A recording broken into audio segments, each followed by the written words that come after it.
Yesterday's 50-minute courtroom appearance was shut to the media, but we did get sketches of the hearing. The first time former President Trump came face-to-face with special counsel Jack Smith. His lawyer, Todd Blanche, telling the judge, "We most certainly enter a plea of not guilty." Trump is the first former president in U.S. history to be criminally charged. Another note, folks, today happens to also be his birthday. We heard some singing yesterday in among the crowds. Now, here's what's scheduled to happen next. June 27th is the next hearing. That is when Trump's former aide and his co-conspirator in that indictment, Walt Nauta, also will enter his plea. Walt Nauta not arraigned yesterday because he did not have local counsel, but in fact, he showed up at the court alongside Trump, sort of working on duty there with the staff. It is also expected now that the government will begin meeting with Trump's lawyers every few months in court, revealing its evidence through the discovery process. Now, as we've been talking about, Trump's legal team, it may be expanding. There are reports he met privately with a handful of Florida-based lawyers at his club in Miami, Doral, on Monday night, the night ahead of the arraignment. Now, again, the pacing, the timing of the next steps, a bit uncertain as all of this also plays out against the backdrop of Trump's 2024 campaign appearances. And many say the defense will want to drag this out. And by the way, Walt Nauta was with him the whole time, basically shadowing former President Trump throughout the events yesterday. Last night, of course, Mr. Trump traveled to Bedminster, New Jersey, from Miami. He gave a speech really tearing into the Biden administration, at least claiming, quote-unquote, political persecution. We've heard that message consistently. He also took a swipe at special counsel Jack Smith and what he described as his absolutely atrocious prosecutorial record. The prosecutor in the case, I will call it our case, is a thug. I've named him Deranged Jack Smith. He does political hit jobs. He's been known to viciously arrest a certain governor. You know the governor, Bob McDonnell of Virginia, and absolutely ruined his life and the life of his family. All these wonderful family members, I knew them. Only to have the case overturned 8-0 by the Supreme Court. He destroyed that man and he destroyed that family. All right. Well, John Glasgow was there last night as Trump made those remarks, and he joins us now live from Bedminster with more on that. And obviously, we watched it all unfold here as well, John. A lot of support, a lot of cheers in that crowd there, and a little bit of the birthday celebrations were in order, too. Yeah, it almost felt like it was a celebration of sorts. In true Trump fashion, it was very showman-like. He came in with his motorcade and there were helicopters flying above, and he was welcomed by hundreds of his most loyal supporters, some of which were donating to the campaign that night. When Trump did make his remarks, he called this federal indictment election interference. Listen here. The Espionage Act has been used to go after traitors and spies. It has nothing to do with a former president legally keeping his own documents. As president, the law that applies to this case is not the Espionage Act, but very simply the Presidential Records Act, which is not even mentioned in this ridiculous 44-page indictment. So Trump, defiant with his words and somewhat laid out what could be his legal defense in this case. The former president seemingly not bothered at all, as he now faces 37 federal felony counts and the possibility of 400 years in prison for allegedly possessing and mishandling sensitive classified documents. Former president pled not guilty in a Miami federal courtroom yesterday. So with no gag order in the case, Trump didn't hold back with his speech. The former president taking aim at President Joe Biden, former President George W. Bush, and Hillary and Bill Clinton, pointing to Clinton's alleged improper handling of classified records as well as destroying classified emails. So Trump said that this case is the most heinous abuse of power in the country's history. Listen here. This day will go down in infamy, and Joe Biden will forever be remembered as not only the most corrupt president in the history of our country, but perhaps even more importantly, the president who, together with a band of his closest thugs, misfits, and Marxists, tried to destroy American democracy. So if re-elected in 2024, Trump did say that he would hire a special prosecutor to what he called looked at the Biden crime family. Also, last night, as I mentioned, a lot of donors were there on hand donating to the campaign as Trump says that he's going to continue his run for the White House. Many of them donating hundreds of thousands of dollars. They were hoping to raise $2 million last night with that campaign. John, Wow. Bianca? Thanks, John. Yeah, and as the president's spokesperson and lawyer, Alina Habba, said yesterday, when I asked, well, how's the president doing? What's his state of mind? Former President Trump, how's he doing? What's his state of mind? She said one word, defiant.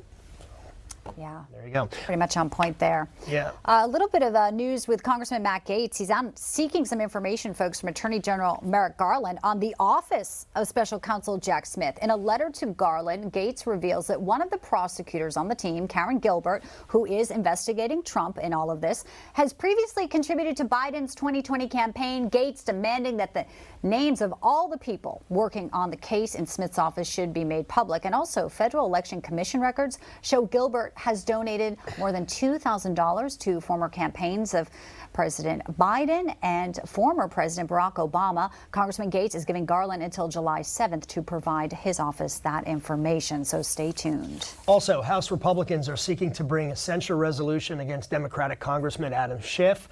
The resolution includes a $16 million fine, condemns and censors Schiff. The measure comes over the false claims against former President Donald Trump of Russian collusion in the 2016 election. It also refers to Schiff's abuse of power against Mr. Trump's campaign allies when he was a member of the House Permanent Select Committee on Intelligence. Let's talk more about Trump's indictment yesterday and the weaponization of the government. Joining us to discuss all these big topics is former governor of Alaska, Sarah Palin. Great to have you with us today, Governor. Appreciate it. Sure. Thank you. So, we have this legislation here, shipped for years, top down on the House Intelligence Committee, accused of colluding, saying Trump was colluding, went on networks, as you know, over and over. It's all been debunked. He led the first Trump impeachment inquiry. Durham report sort of played it all out here. And in the juxtaposition is Donald Trump having to campaign while he fights off an indictment, which may not only have prosecutors there who are biased, but Jack Smith himself, whose wife was also a big, donor to Biden's campaign and worked on Michelle Obama's documentary. And Governor Palin, it just is hard to kind of digest all these things happening in the news and not call it for what it is. Election interference, weaponization. How do you see it? Well, I don't want to keep repeating what everybody else is saying, which is so obvious. In the case of Schiff, he's a liar. And if he's not held accountable for his lies, then, what's the use in even participating in this system of democracy within our republic if we can't hold our elected officials accountable? So that better be pursued. And I appreciate that Matt Gaetz is pursuing that. But what everybody's saying, Bianca, is how atrocious this all is.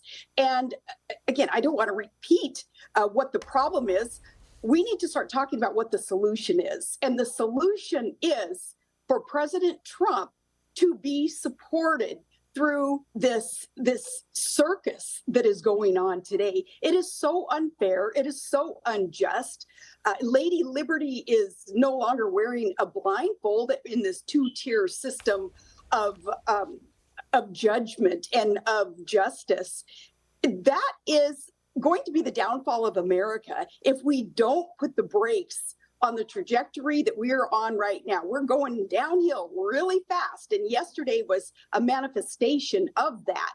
We need to hold those folks accountable. It's Congress's responsibility. They better quit doing their strongly worded letters, and they better hold these folks accountable. Hey, look at also in the administration of these weaponized agencies like the FBI. Look at the leaks that have been coming out against Trump and a lot of lies against Trump.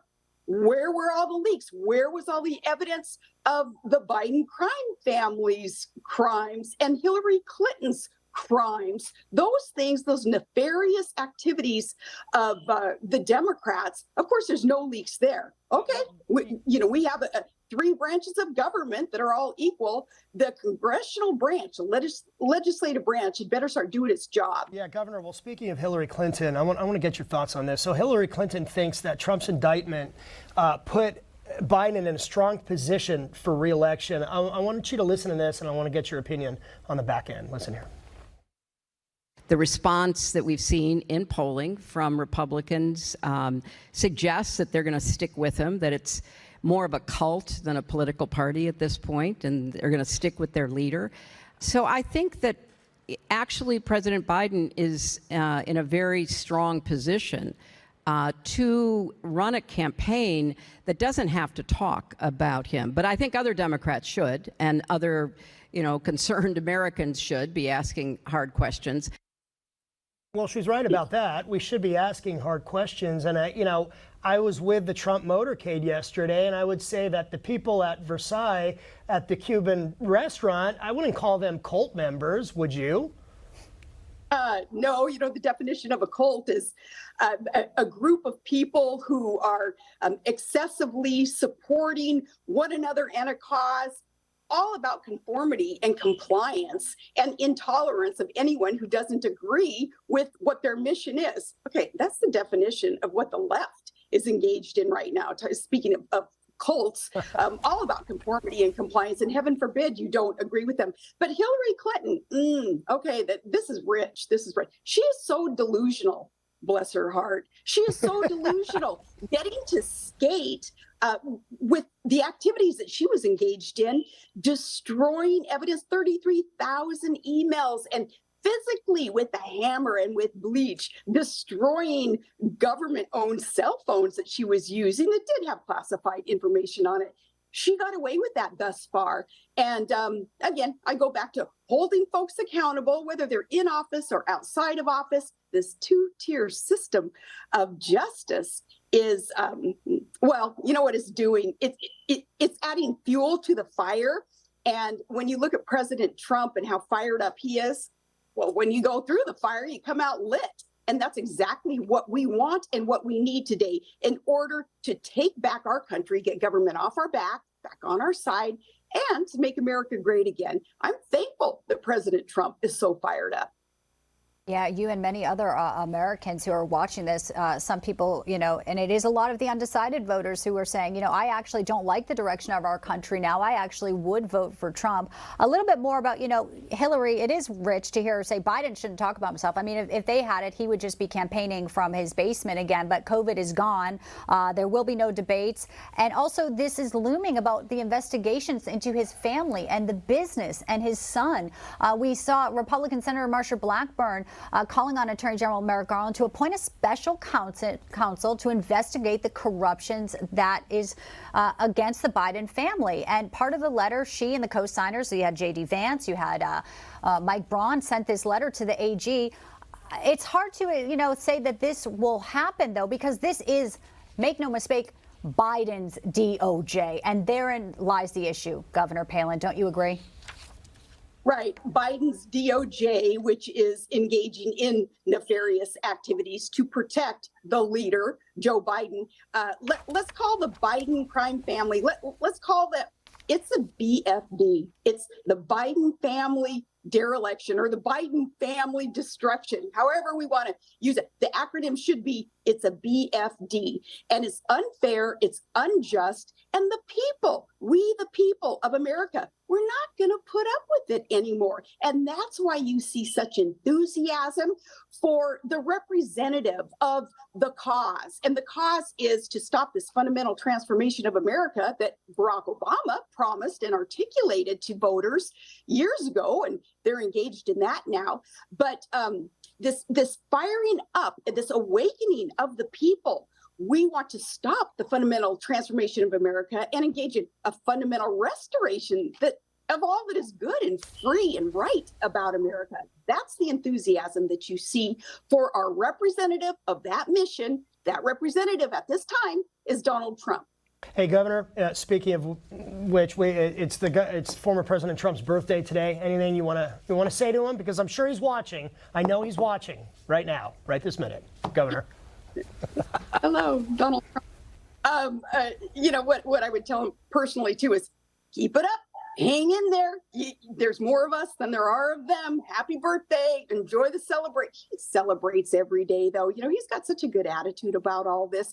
He's like this giant wrecking ball that we want and that we need in this need for a revolution. And he's a revolutionary.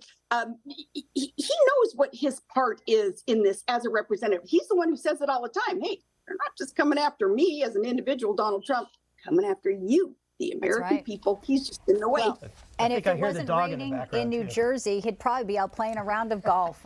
Governor Palin, as always, such a pleasure to have you. Sarah Palin joining us today with her reaction. Thank you. Thank you so much.